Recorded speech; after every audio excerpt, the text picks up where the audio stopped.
que c'est un secteur qui est en train de prendre son élan.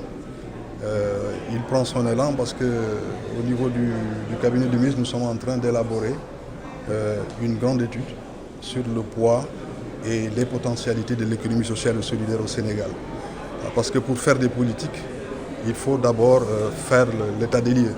Il est important donc de faire cet état des lieux avant d'aller vers l'élaboration d'une stratégie dont le processus est largement entamé. Alors parmi les grands axes de cette stratégie, il y aura bien sûr l'érection d'une direction nationale chargée de l'économie sociale et solidaire. Il y aura également la création d'un groupe de réflexion, le GRES, autour des questions liées à l'économie sociale et solidaire. Il y aura également une charte de l'économie sociale et solidaire. Nous avons intensifié le benchmarking dans ce domaine. On ne recrée pas le monde. Il faut aller prendre les bonnes pratiques là où ça existe. Les meilleures pratiques, nous les avons vues en France. Nous les avons vues également dans le partenariat que nous avons avec le Maroc, dont le secteur est aujourd'hui très développé et très bien soutenu par le gouvernement. L'économie sociale et solidaire, c'est un modèle économique complémentaire d'une économie classique.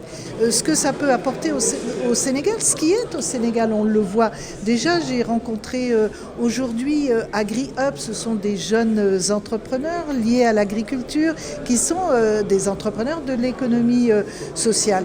Et puis à travers cette rencontre-là, on voit bien comment il faut travailler, et le directeur de cabinet du ministre de l'économie sociale en a parlé, à une structuration de cette économie. C'est une économie qui répond souvent à des besoins sociaux qui ne sont pas couverts. C'est une économie qui peut répondre à des problématiques ou à des projets environnementaux, à une économie circulaire. Donc c'est toute une économie qui est là, qui se produit déjà au Sénégal et qui est extrêmement importante.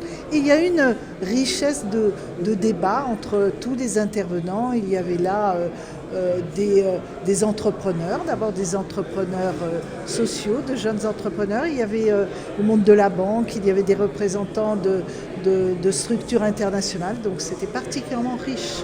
Cette nouvelle forme d'économie que l'on retrouve dans nos pays, qu'on retrouve dans nos villes, et il était aussi important pour nous de donner de la valeur à cela. Vous savez, par moments, on n'a pas de considération pour les petites choses que l'on fait, mais des petites choses qui ont beaucoup de valeur. On est très souvent orienté vers un modèle économique que tout le monde connaît, basé sur le capital, et pas beaucoup sur ce qu'on fait au quotidien. Quand vous prenez n'importe quelle rue de Dakar, vous allez trouver des acteurs économiques qui font des choses, mais qui regardent ces choses avec de la considération. Et parfois, on ne se projette même pas dans ce type d'activité, dans ce type d'économie. Le rêve des étudiants, des jeunes, c'est la grande entreprise. Et on sait bien que la grande entreprise, ce n'est pas la réalité de notre tissu économique. Dans nos États,